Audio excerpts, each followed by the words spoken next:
You ask Tiger to solve. This deals with linear equations with one unknown. The final result is x equals 6. Let's solve it step by step. Group all x terms on the left side of the equation.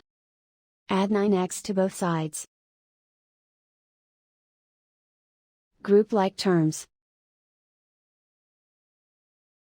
Simplify the arithmetic.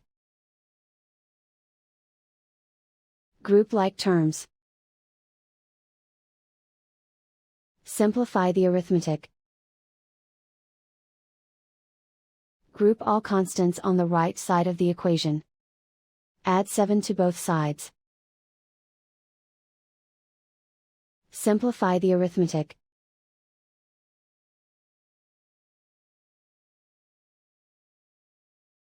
Isolate the x.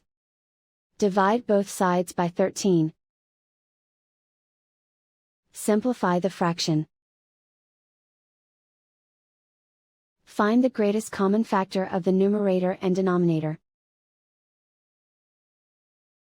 Factor out and cancel the greatest common factor.